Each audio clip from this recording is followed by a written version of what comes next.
Moi c'est Oscar Lobby, du coup je suis ingénieur projet sur le robot Carré, qui est un robot de désherbage mécanique. Alors c'est un robot qui est entièrement électrique, 100% électrique, avec un pack batterie lithium à l'avant, interchangeable, 4 roues motrices qui sont directrices, ce qui permet en fait de prendre le moins de place en bout de rang. Et puis en fait un robot entièrement autonome qui se guide à la fois au GPS et à la fois la caméra. La caméra va guider le robot en fonction du rang et le GPS va guider le robot sur ses rangs. Et derrière, en fait, ce qu'on retrouve, on va retrouver une bineuse carrée, donc une bineuse qui est guidée aussi par caméra et qui est entièrement autonome et qui va venir en fait se placer en fonction du rang au plus près de la culture pour désherber mécaniquement. Donc voilà, c'est un robot qui a à peu près 8 heures d'autonomie aujourd'hui, enfin qu'à peu près en fait on donne 10 heures d'autonomie mais il fait 8 heures de travail. Et on propose aussi différentes options sur le robot, soit des batteries 4 heures d'autonomie, du 2 roues motrices ou 4 roues motrices, et on va même plus loin. Aujourd'hui, on propose une application pour faire de la récolte de données sur le robot et avec le robot. À 8 heures d'autonomie, on trouve quelle superficie environ? Alors moi je vais vous donner ce qu'on a comme ratio auprès de nos clients. Aujourd'hui on est à peu près à 0,5 hectares de l'heure. Donc vous voyez, on est fait à 4 hectares pour une journée de travail. Alors sachant que le robot peut travailler la nuit et le jour. Et que derrière on a vraiment le côté où on lance le robot et il est entièrement autonome.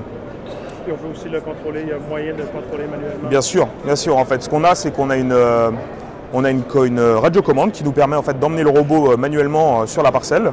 Aussi, on peut pointer le robot au GPS manuellement ou récupérer tout simplement les coordonnées du tracteur et les transférer dans le robot.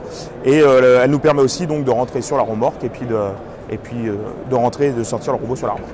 Oui, alors aujourd'hui en fait c'est tout simple. La plupart du temps chez nos clients testeurs, parce qu'aujourd'hui en fait on a des clients testeurs, le robot tourne chez nos clients et pour une commercialisation 2020, c'est qu'on a fait un retour auprès de nos clients. Et ces clients-là, la plupart du temps, par exemple, on en a qui sont autour de l'usine, on en a un qui travaillait beaucoup. En fait, ils étaient 2 sur le tracteur. Un qui guidait la bineuse à l'arrière manuellement en fonction du rang et un autre qui conduisait le tracteur. Au mieux, on a une personne sur le tracteur avec pareil, la même système, c'est une bineuse qui est guidée par caméra. Donc je dirais, allez, 1,5 personne enlevée, plus il faut compter l'essence du tracteur, alors que là on est sur l'électrique, donc sur du kilowattheure, on vient au kilowattheure, prix du kilowattheure. Ce qui est intéressant avec ce genre de machine, et surtout quand on est sur ce genre de projet qui est, je dirais, c'est des projets au début, en fait, au début même de la robotique agricole, même s'il y a déjà d'autres choses qui ont été faites. Nous, on se calque par rapport aux robots de traite, qui sont arrivés en 1994 en France. Je dirais qu'aujourd'hui, on a deux axes. On a des personnes qui viennent nous voir et qui nous disent pour eux, c'est l'avenir. Et de toute façon, ils n'auront pas le choix de passer par la robotique. Donc, ils sont complètement intéressés. Ils veulent voir tourner le robot, par contre. Ils veulent voir comment ça travaille et comment ils peuvent interagir autour. Et il y en a d'autres personnes qui sont complètement contre ça, ce genre de pratique, et qui diront que ça ne marche pas.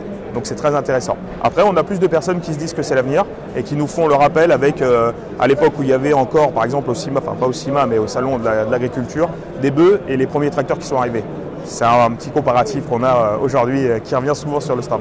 Mais la plupart du temps, les gens sont très ouverts et très attentifs à ce qui se passe. Et beaucoup de retours sur des... en fait, on a beaucoup de démos. On a de la demande de démos pour voir comment fonctionne le robot et si vraiment il répond aux besoins du client.